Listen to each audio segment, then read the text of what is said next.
A patient presents with symptoms. The doctor makes a most likely diagnosis that is consistent with the symptoms and prescribes a drug and possibly other treatments. If the drug doesn't work or has significant side effects, the doctor may change the dosage, try another drug, if one is available. Alternatively, the doctor may abandon the diagnosis that was made originally in favor of something else and write a new prescription. This may sound very familiar to some of you. This cycle gets repeated until it's correct or a more precise diagnosis and treatment plan can be discovered. By contrast, personalized medicine uses much more refined diagnostic testing to identify the exact disease at the outset.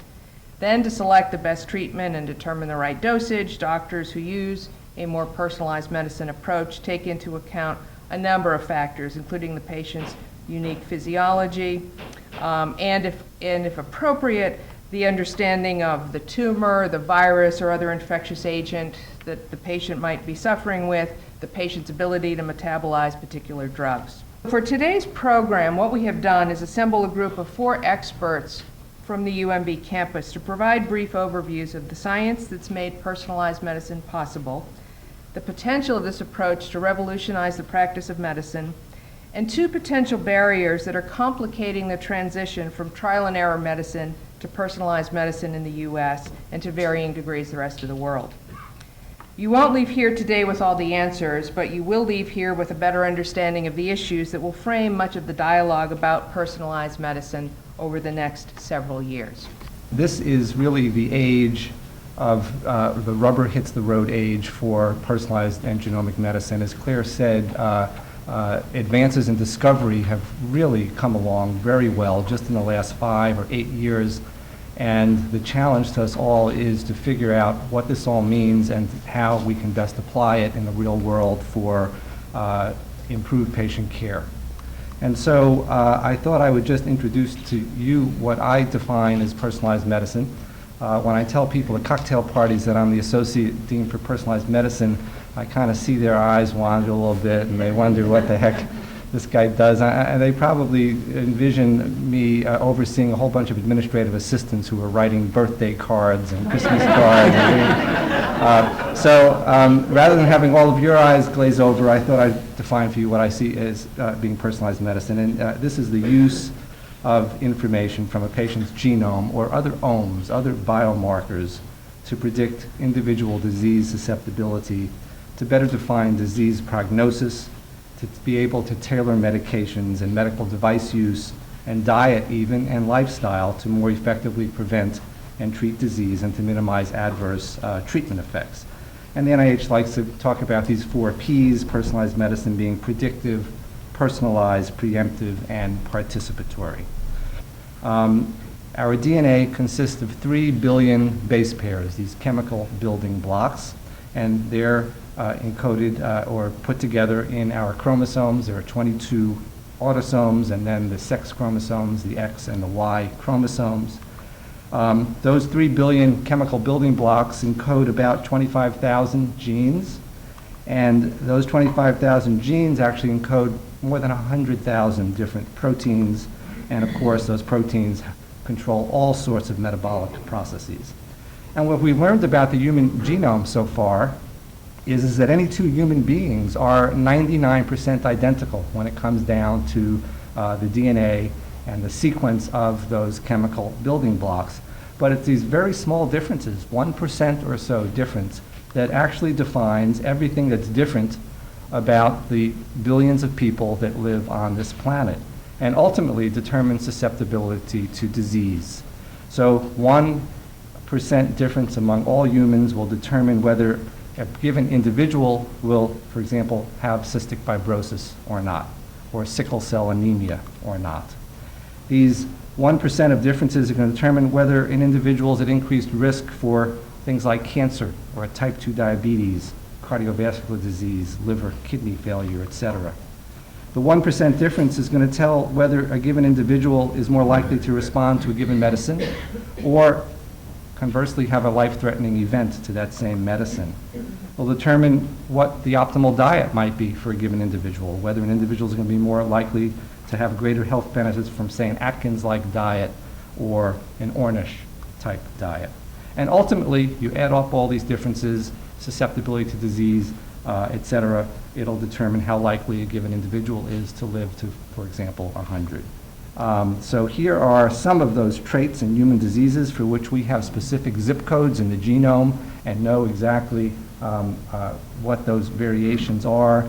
Things like eye disease that cause blindness, macular degeneration, cancers of all kinds, neurological disorders and mental health disorders, and my favorite, of course, type 2 diabetes, and longevity even. And I'm proud to say that at the University of Maryland, through some of our work, as well as the work of others on campus, we've actually contributed quite a lot to finding the locations of these variations that associate with various disorders and traits. Just a partial list is shown here. So we expect that this information will be able to be used in, for example, an electronic health record, in which a patient can come in and have all of these variations genotyped in a blood sample, and then they can all be added up to figure out which variations a given individual has that would put them at risk for, say, obesity or coronary artery disease or diabetes, where you see the long list. And in the not too distant future, we expect that in the electronic health record, EPIC, for example, this may be the first screen that pops up for a physician, essentially giving a patient profile of his or her risk for a whole list of diseases that you see here. So this particular individual, you can see, is at a much higher risk relative to the general population for things like obesity, coronary artery disease, and diabetes, and is at a decreased risk relative to the general population for some of these other disorders. Information that would be cool for a physician and his patient to have in advance. One of the areas that has advanced most quickly and is really ready for prime time is the area of pharmacogenomics, and so I'm going to spend a couple of minutes on pharmacogenomics.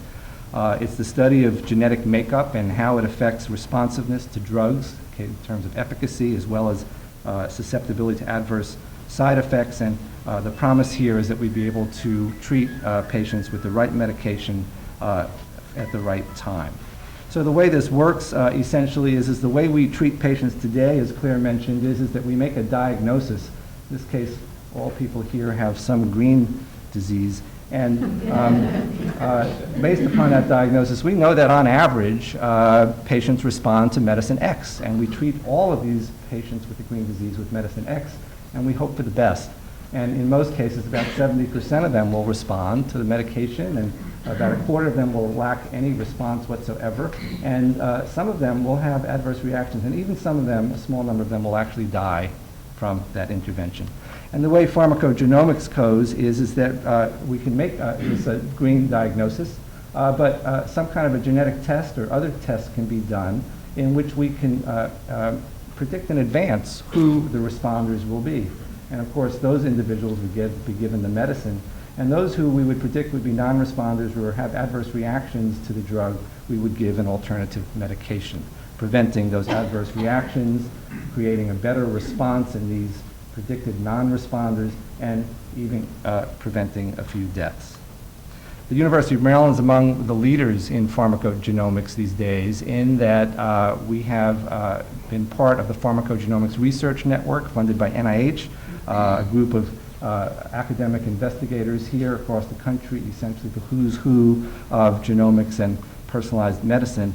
One of the areas that has really burgeoned with regard to pharmacogenetics and pharmacogenomics is the cancer field, in that we can actually sequence the cancer, and you'll hear more from Scott about that. And so if we know the sequence of the cancer, we can then target the best medication for that particular cancer.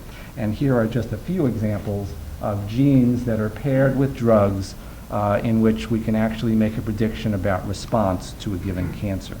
Well, putting this all together at the University of Maryland, we have a program in personalized medicine in which our plan is to implement many of the discoveries that we believe are ready for prime time.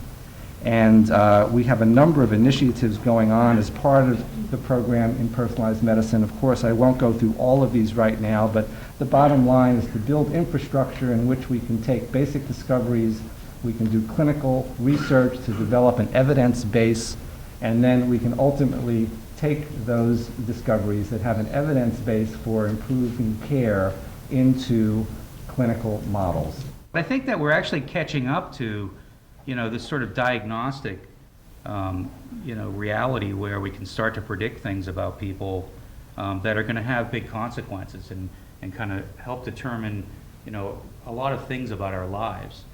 So I want to start off by talking about, this idea of the differences that Dr. Shuldiner talked about. So, one of the major points here is that, we all look different and we all have different susceptibilities to diseases, and that extends to things like maybe athletic ability, height, IQ, lifespan. So there can be an awful lot of traits that you don't have a lot of control over, although there's an environmental component as well, but you sort of dealt a certain, hand, and that's what you get to work with. Our DNA is made up of these 4 building blocks, GATC, and that a gene is just a stretch of these blocks that gives sort of a set of instructions to the cell. The human genome is all of these genes put together, and it adds up to about 3 billion building blocks. And we like to think about it as sort of like a manual for a 747 jet, where all the parts are described, how they all should work together are described, how cells should be formed and work together as tissues. It's all in that instruction book. So when we start to change it and have these 1% differences, here's sort of an analogy of what's going on. So if I change a G for an A in this sentence, I went for a walk along the street and I saw a dog running. Well, now it says I went for a walk along the street and I saw a doa running. You can see where that could sort of corrupt the instructions, and that the cell might not know exactly what to do anymore, although it preserves some of the information. So the goal here now is there's a whole new era of human genome sequencing where we can very efficiently seek these differences, identify them, and then start to make predictions about what that's going to do to that person. And this has become pretty routine now. About 6 months, a year ago, we put together a grant application, and as we were knocking on doors and seeking colleagues to tackle all these issues, it became really apparent that the University of Maryland campus is very well suited for this enterprise because we have all these different schools on campus that allow us to pull together experts to tackle this multidisciplinary enterprise. So in many ways, we're very well suited to tackle this. So I just want to wrap up here with, this is a chart or sort of a vision that Eric Green, the head of the NHGRI, the Genome Institute at the NIH, has put forth. So I told you about a couple of stories where we're heading over in this direction, where you can see the physician has his iPad with the genome sequence on it there and is looking at it, looking through and trying to figure out what to do with this patient. That's not too far off, and I think University of Maryland is at a position now where we've built a significant infrastructure, but we need to build other things as well. Alan talked about using genetic information to prescribe the right drug or the right dose. Our group has also been heavily involved over here, just understanding genomes. But as we head over into this area, we kind of have a unique crossroad here where it's a great opportunity. I think 5 years from now, the world is going to be doing this. I think we could potentially lead the way on this or help lead the way. And that's the difficult thing in healthcare, is that oftentimes when something is cost effective, it brings value. There are some cases in which by improving health, we can save money. But oftentimes when we improve health, it comes at an increased cost. And we do that because it's worth it, that it does have value. But I want to be really clear that one of the challenges we face as we introduce new science into the marketplace is that we don't always save money. Sometimes we're paying more, and we have to determine, is it worth it? So I'm going to talk a little bit about some of the issues related to if we build this ability to understand how we might improve health better, how will we be able to determine whether it's worth it? And again, genomics will help us to have to treat fewer patients to get that positive event or to avoid that negative event.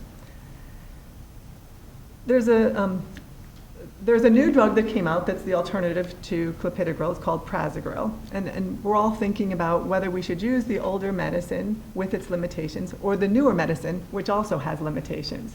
But with genomics, we can also think about not making a universal decision to use one drug or another drug, but perhaps we do a test, a genomics test, and then based upon the results we treat. And so in the old days, before there was the new omics, we would do cost effectiveness to determine whether to use drug A or drug B. But now we have a third strategy. And it's, do we do drug A, do we do drug B, or do we do a test and then decide whether to use drug A or drug B? And in a cost effectiveness standpoint, then we say, what would be the cost of introducing this biomarker into clinical practice? And what would be the cost if we just used either drug A or drug B? And we could compare those two costs. And similarly, we could compare the two outcomes. And cost effectiveness is really looking at the differences in the cost vis-a-vis the differences in the effectiveness. In a mathematical sense, we build a ratio. So we could talk about spending an additional X $100 to prevent a heart attack. That's when we get into these ethical dilemmas, is when we see that perhaps better medicine would cost more. Why would a biomarker increase cost? Well, it's because we have to do the test and we have to figure out what the result means. And oftentimes in clinical practice, just because we have a test doesn't mean that a clinician knows how to perform the test or knows what to do with the results of that test. And so there's a cost of getting clinical practice to change.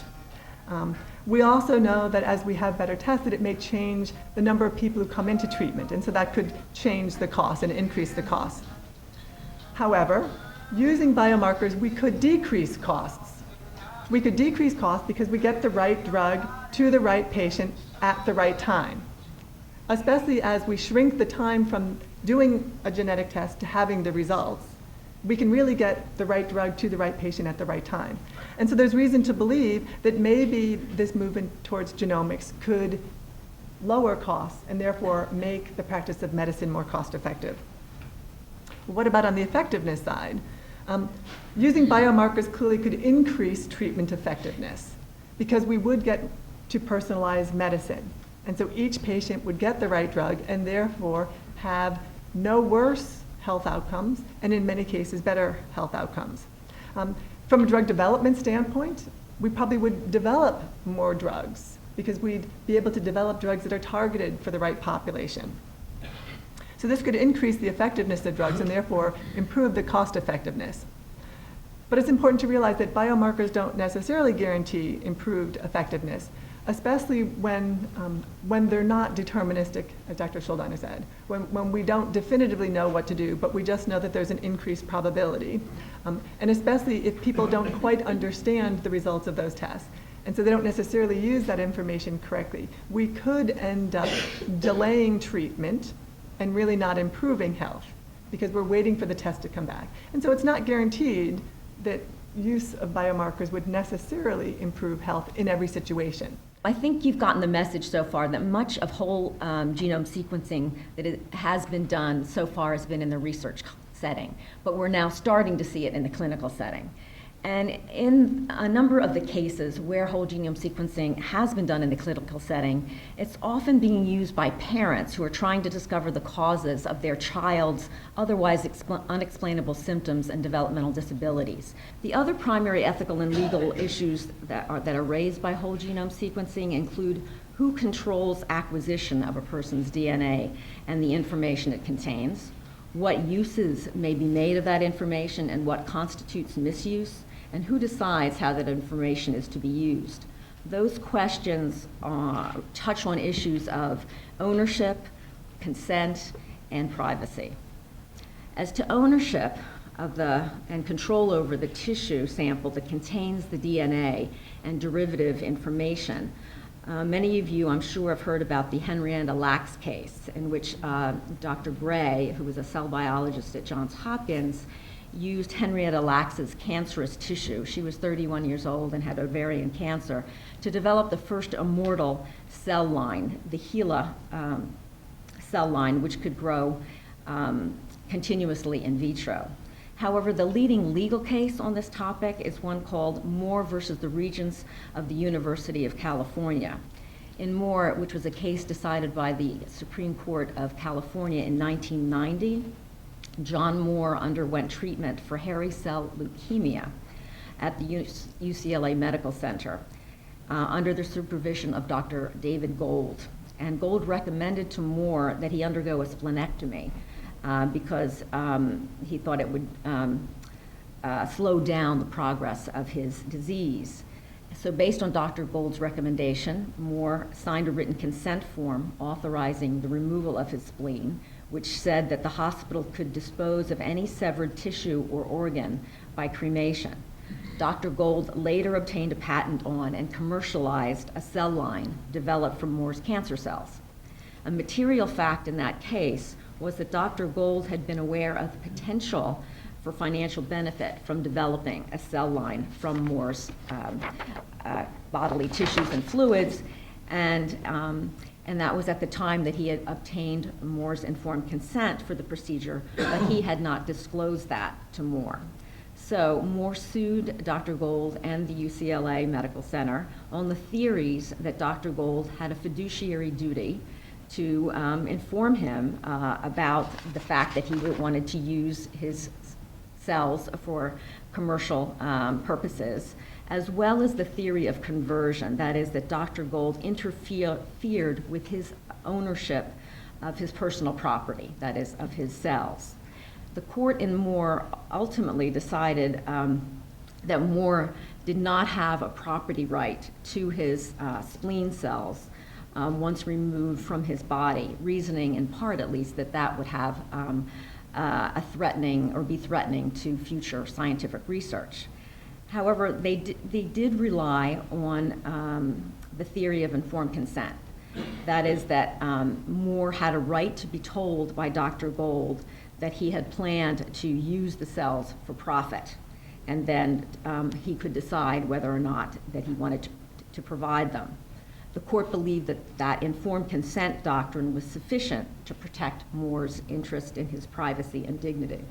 Now, a weakness of the informed consent theory, however, is that it provides no rights over the genetic information that is derived from the DNA that is removed from someone's or retrieved from objects that a person has touched or discarded.